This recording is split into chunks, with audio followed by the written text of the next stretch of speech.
Não posso deixar de pensar que somos mais do que a soma total de nossas escolhas e que todos os caminhos que poderíamos ter trilhado influem de algum modo na matemática da nossa identidade.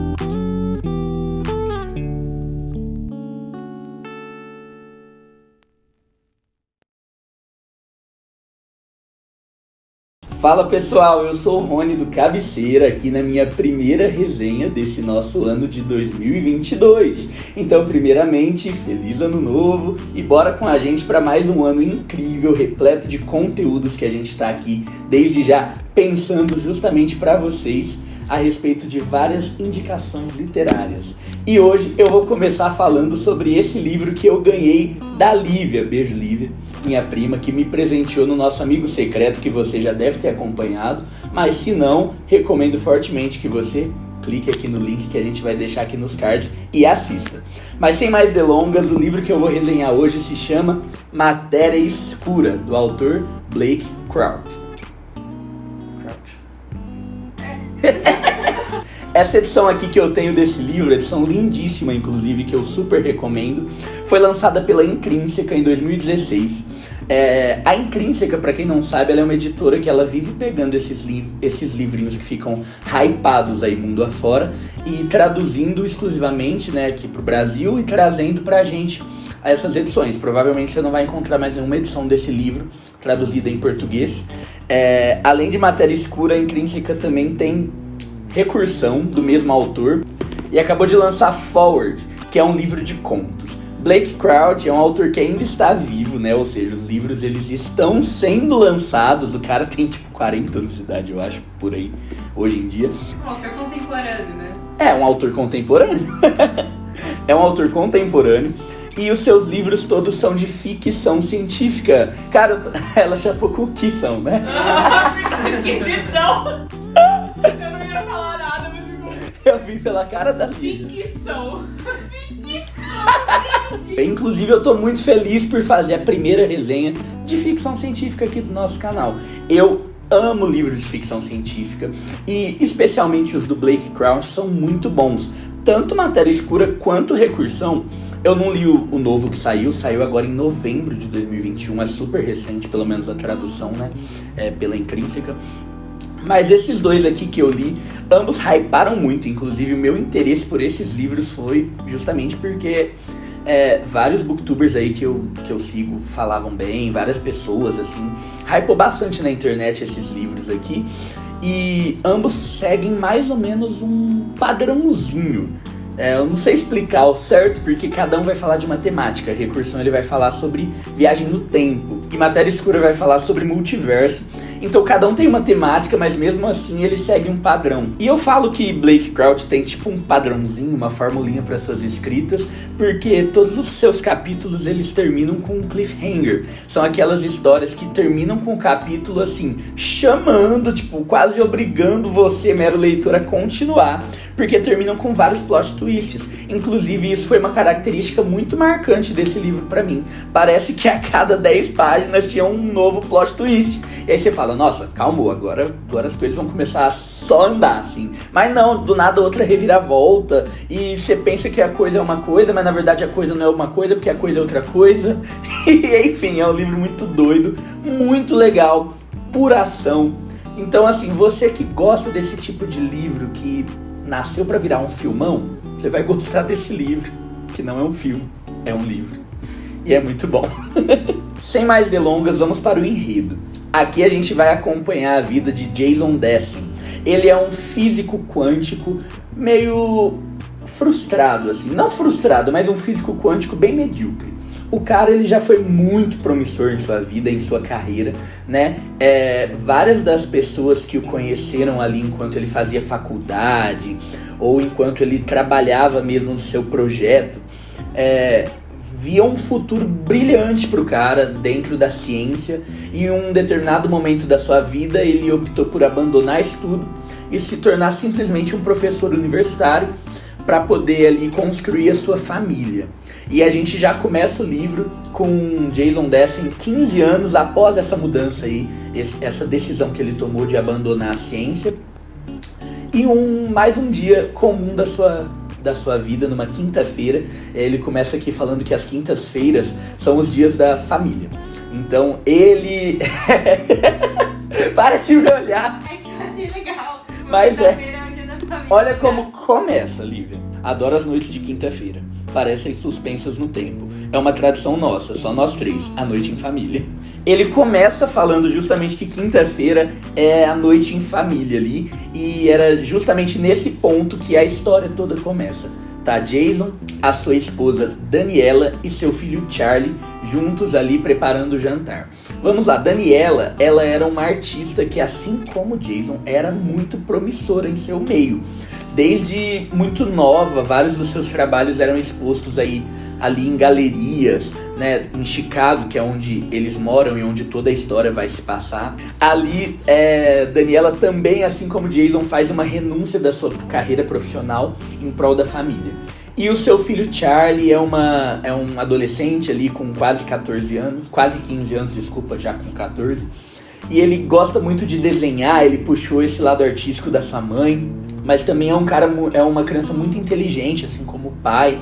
E enfim, um adolescente como qualquer outro, meio problemático em alguns aspectos, inclusive logo nesse primeiro capítulo, que é um capítulo meio introdutório, em que Jason ele vai ali mostrando qual que é a relação dele com cada um dos seus familiares. Fica claro que Jason às vezes se sente um pouco perdido como pai, né? Ele fala a dificuldade gigantesca que é pra ele ser pai de um adolescente. E enfim, essa noite que era pra ser só mais uma noite comum, muda quando o melhor amigo da faculdade de Jason, um físico também, ganha um prêmio muito renomado dentro da ciência, dentro da física, e convida o Jason para ir comemorar isso em um bar, nessa noite de quinta-feira. A princípio, Jason demonstra o mínimo interesse para essa comemoração. Ele fala que não, noite da família, tudo que ele queria era ficar ali com sua esposa e com seu filho, pessoas que ele é completamente apaixonado. Mas a esposa dele acaba convencendo ele a ir um pouco. Mas ela faz um trato com ele: você vai ficar só até tal horário e depois você volta pra casa. Assim você não faz uma desfeita do seu amigo, mas assim também você não deixa de aproveitar aqui. Eu inclusive vou fazer a janta, você janta aqui em casa. E Jason fala: tá bom. E vai então ao encontro desse seu grande amigo, cujo nome eu esqueci. Um paralelo importante: quando o Jason ele chega ali no bar, ele vai descrevendo com bastante detalhes os lugares ali. Ele vai descrevendo, né, como todo o ambiente, como tudo se compõe, com que cor que tem a placa do bar, o bar que inclusive é o bar favorito dele, que chama Village Tap, que é próximo ali da sua casa. E ok, uma informação meio solta talvez, mas é importante a gente entender geograficamente um pouco, pelo menos ali de Chicago, porque por vários momentos aí pra frente do livro, ele vai passar perto desse bar, enfim, e as coisas vão estar diferentes ali. Então, só pega a dica, depois vocês vão entender, eu acho. E ali, quando ele encontra com o Ryan, seu amigo, Ryan começa a enchê-lo de questionamentos. Tipo assim, Ryan é uma pessoa bem desagradável, a impressão que eu tive era essa. Ele ficava: cara, tá vendo esse prêmio aqui? Podia ser seu. Tipo assim, você era muito mais inteligente que eu, você me passava cola nas provas da faculdade, tudo que o físico que eu sou foi sempre a sua sombra, e você hoje em dia tá aí dando aulinha numa universidade, você podia estar desbravando a ciência, inovando no ramo científico, mas você tá aí. E ele começa a encher a cabeça de Jason, que sai dali bravinho com o Ryan e fala assim: cansei, vou embora dessa palhaçada aqui. E aí quando Jason tá saindo, começa a emoção. O cara simplesmente é raptado, capturado ali, é vendado e tal por alguém bem agressivo que fica o tempo todo tipo assim: entra no carro agora, eu vou te matar. Bota a arma na cabeça dele. Na hora que ele tá no carro, ele passa inclusive em frente ao bar olhando o amigo dele ali, o Ryan. Tipo, o Ryan me salva, mas o Ryan não vê ele. E enfim, dali pra frente, meus amigos, é só ação pura. E a gente fica meio que tentando entender exatamente o que é que tá acontecendo. Porque ao mesmo tempo que esse cara que raptou ele se mostra bem bravo, tipo assim, o força a fazer algumas coisas a todo custo, esse cara não parece querer matá-lo, tampouco querer roubá-lo, nem fazer nada específico assim, porque que esse cara tá me raptando. O cara basicamente rapta ele, leva pra um local, obriga ele a ficar pelado, a injetar algo na veia e tipo assim, ele apaga. E quando ele acorda, ele tá simplesmente em uma maca, vendo corredores brancos assim, e todo mundo começa: Jason, você voltou, eu não acredito, você voltou. O cara simplesmente acorda em uma realidade de uma Chicago, num local ali onde ele conhece, onde ele viveu, onde nada tá igual, mas ao mesmo tempo tudo tá igual. Ali tem a Daniela, sua esposa, tem o Ryan, seu amigo, mas a Daniela, tipo assim, não é a esposa dele ali naquela realidade. O Charlie, filho deles, nunca existiu ali naquela realidade. Ryan é seu amigo, mas ali o Ryan que é o físico frustrado, e ali ele que é o grande físico renomado, aclamado por todos, um gênio da ciência, um cara super renomado. E ele fica tipo, o que aconteceu? E a gente passa parte dessa história tentando entender junto com o Jason o que tá pegando. Será que tudo aquilo toda aquela ideia que ele tinha de família, aquela vida anterior que ele tinha, nunca existiu de fato? Será que... O que tá acontecendo? Por que as coisas estão tão diferentes? E enfim, aí começa a nossa história. E daí pra frente eu acho que eu não posso me aprofundar mais no enredo sem dar spoiler. E basicamente, gente, eu só falei, eu acho que do primeiro e talvez ali do comecinho do segundo capítulo. Então assim, tem muita água pra rolar, tem muita história, tem perseguição, tem ação, tem morte, tem de tudo. É um baita de um livro. Lembrando que não é importante você entender ao certo toda essa ciência para compreender a história do livro. Isso aqui é simplesmente algo adicional, mas que eu acho que vai fazer de você que gosta de física e enfim, que tem aí algum tipo de apreço por essa área, vai fazer dessa leitura muito mais especial para você, justamente por entender. Eu sou um cara totalmente de humanas que não entendo nada disso, então pra mim não interferiu em nada não entender sobre física quântica. Mas vamos lá. Embora o nome do livro seja Matéria Escura, o que é um conceito que está basicamente relacionado à astrofísica, o que vai embasar o livro aqui é a física quântica, mais especificamente aquele exemplo do gato de Schrödinger. Para quem não sabe, aquele exemplo do gato de Schrödinger é algo que explica, né, é uma tentativa de explicar a superposição, o conceito de superposição. Então pense em uma caixa que esteja isolada, né, do restante da humanidade, do restante da realidade, né? E dentro dessa caixa tem um gato e uma matéria radioativa. A partir do momento que essa matéria entrar em superposição, se essa substância radioativa tiver algum átomo ali alterado, os átomos se movimentando, é liberado uma espécie de veneno que faria com que o gato morresse. Mas ao mesmo tempo, se esse átomo não fosse ativado, nada seria liberado e o gato continuaria vivo. A questão é que esse conceito de superposição mostra que existe um determinado momento em que as duas coisas podem estar acontecendo simultaneamente. Esse átomo pode estar se movimentando e parado ao mesmo tempo. Então, de acordo com essa teoria, teria algum momento em que o gato estaria vivo e morto ao mesmo tempo. Então, é em cima dessa teoria, que é muito famosa aí dentro da física quântica, que Blake Crouch vai criar todo o universo.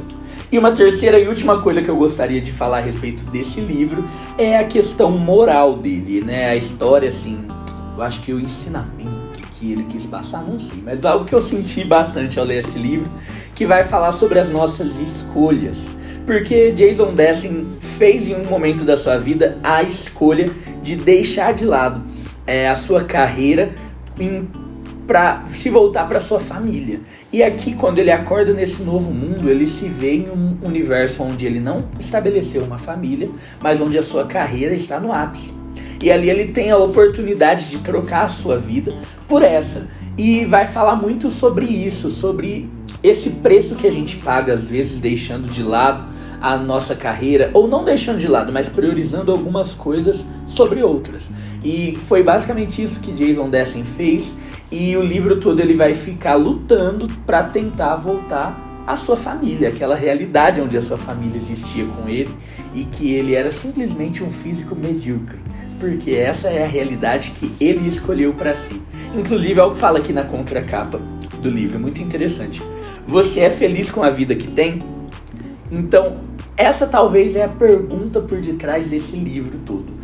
Aqui a gente vai explorar a vida de um homem vendo as múltiplas escolhas que ele poderia ter feito, e cada um desses caminhos, cada uma dessas ramificações de vida, a gente vai ver alguns prós e alguns contras, e a missão dele é basicamente escolher qual que vale mais a pena. E isso faz com certeza com que a gente tenha reflexões e traga isso pra nossa vida, né? Eu acho que todo mundo tem um momento em que tem que abrir mão de alguma coisa na sua vida em prol de outra, e são momentos muito difíceis, momentos de escolhas muito difíceis, e aqui a gente vai acompanhar como foi o desenrolar dessas escolhas na vida do Jason Dessen. Essa foi a resenha de Matéria Escura, pessoal. Eu realmente recomendo muito essa leitura, esse livro. Você aí que não gosta tanto de clássicos, ou até gosta. Eu, por exemplo, eu amo clássicos, mas eu preciso de vez em quando ler um contemporâneo muito bom, sabe? Voltar assim pro que tá acontecendo hoje em dia. Afinal de contas, gente, um clássico foi um contemporâneo algum dia. Quem sabe a gente tá lendo hoje os clássicos de amanhã. Eu não sei, não tô aqui falando que isso vai ser. O que eu posso falar é que de fato é que esse é um best-seller. É um livro que teve mais de 1 milhão de exemplares vendidos e foi vendido aí, traduzido em mais de 30 países. É um livro que vale muito a pena e faz parte da minha cabeceira. Mas e da sua? Esse livro é digno de estar? Comenta aqui pra gente, curte, compartilha com os amigos e semana que vem tem mais resenha. Tamo junto. Você falou igual o Yoda, né? Que Yoda? Tipo assim, é digno da minha cabeceira. E da sua? É digno de estar? Tipo, tudo trocado. Mas Pegou o bordão e falou, vou fazer do meu Mas fez sentido. Nossa.